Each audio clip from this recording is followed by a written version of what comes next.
Welcome back to the channel, folks. Honda Snowblower enthusiast and small engine repair. This is Anthony. It's summertime, and this is a perfect time to do a reconstruction of a Honda Snowblower bucket. Let me show you what we're talking about here. I've got this bucket. I got a couple buckets from the 928s, and you can see the previous owner must have had a gravel driveway and was cleaning up a lot of gravel through his bucket here. Excuse me. You can avoid this. You don't scrape down to the gravel. You go in the transport mode so that the bucket rides above your dirt or gravel, and then let the snow and ice stay on top and refreeze and give you a nice surface to blow later on in the winter time.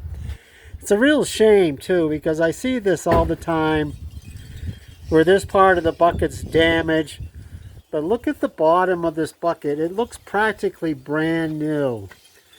The owner was pretty good about, this is a new, I'm not sure if this is a new housing guard, but it looks like it from the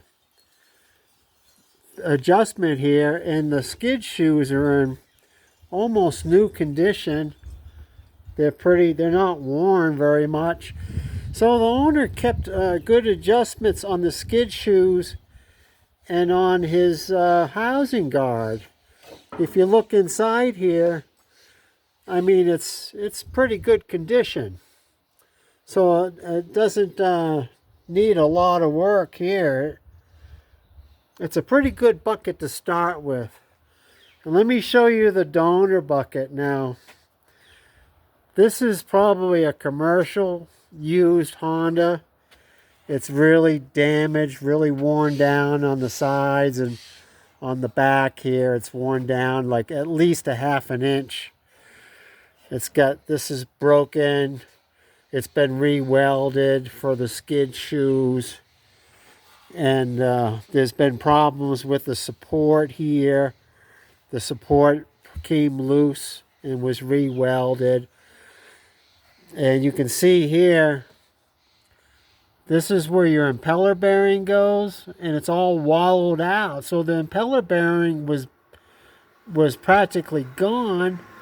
And the owner kept on using it, and the shaft, from the auger pulley wheel was, bouncing back and forth here and wearing out this hole.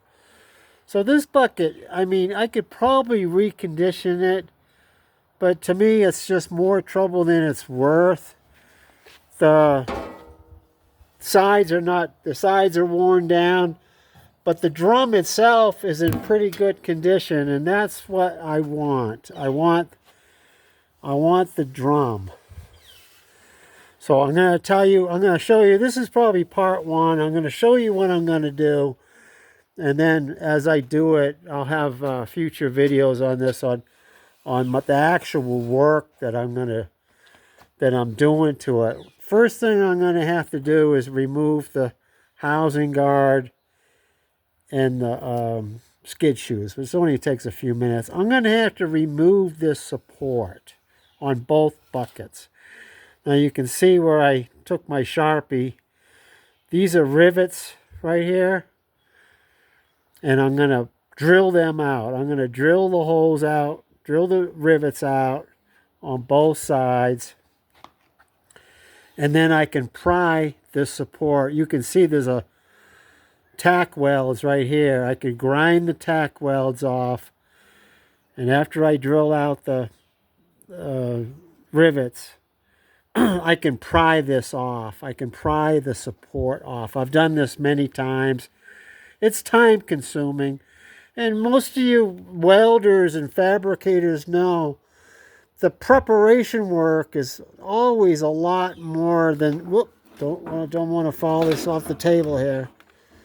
The preparation work is an awful lot longer than the actual fabrication work. So what I'm going to do, On this one, I'm going to take it off. You can see it's been welded. So I'm going to have to drill out the rivets, and I'm going to have to take a grinder and grind the welds off.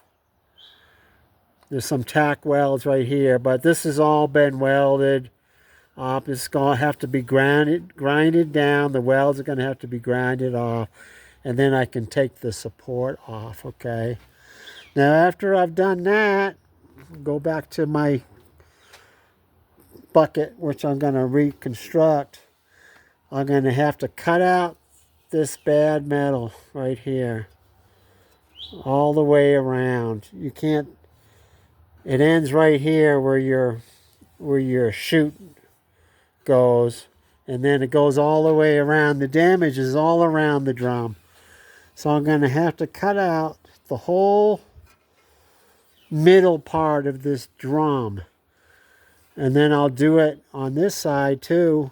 On this one, this is my good drum. I'm going to cut out the middle part. I'm going to measure it and cut it out, and then I can stitch it in. And I've done this several times on other machines. And what I'll probably do, instead of one piece, I'll probably do sections. Like you can see right here, here's the ending right here on this part. So I'll do a section from here to perhaps, I'm not sure, maybe in the middle here. And then I'll do another section from here, you know, down to here. I'll do probably thirds or even quarters. I don't want to cut it all out at once, because if I do that, I can't cut it out all at once, because if I do that, then this will split apart, and it'll be very, very difficult to line it up correctly and make it balanced, make it lined up. So I'm just going to do sections. I've done this before, where I've done sections before. And I'll do from here to perhaps here, and then another third over here. I'll just do like a third at a time. And then I'll do the let me see if I can get this without dropping it on the ground. Is it going to drop? It might drop. Okay. See? And then I've got this. This is another end right here. And I'll do this section here. That way it will stay balanced and it will stay straight. You want it to be as true as possible. So I'm just showing you folks, you know, that this is possible to do. This is a pretty nice bucket, except for the damage here. I mean, it's almost criminal, you know, running your machine in gravel and chucking all those rocks and everything. The owner must have heard the rocks rattling in here and seeing the damage over time. He says, I don't understand why they do this. I've seen so many buckets like this where the rest of the bucket's in pretty good shape, but, you know, I've got 2 or 3 more in the back that I have to do.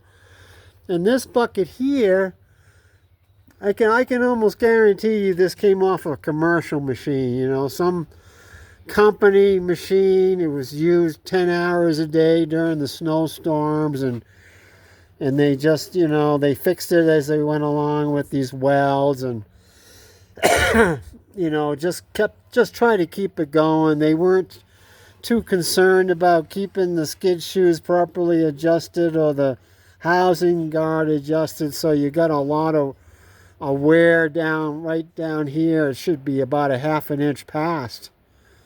You know, past. It should be at least a ½ an inch past the end here. So the sides are all worn down too. You can see that. And plus with this impeller bearing problem here, you know, to me it's just not worth trying to repair this bucket. So I'm going to be able to use, you know, the drum. I'm going to be able to cut out pieces out of the drum. I'm not sure if I can use these for another bucket. Sometimes you know, people will tear these out. You know, they'll hit a curb or get caught on a curb, and this will tear out. So I might just cut this out, you know, right here, and maybe someday I could use it. I could use these pieces on another bucket, and I can use the support on another bucket also. The support's really not too bad. It's a little bit worn at the bottom here, and then over here, but it's not that bad. So that's what I'm doing, folks. You know, I just it's summertime. It's a good time to do this. I've got a couple chassis in the back, 828s and 928s, that I need a bucket for. So when we come back to this, I'll either show the progress as I go along in shorter videos, or I'll actually show the work being done in case anybody wants to see that. So thanks for watching, folks. Really appreciate it. Like and subscribe, and we'll see you next time.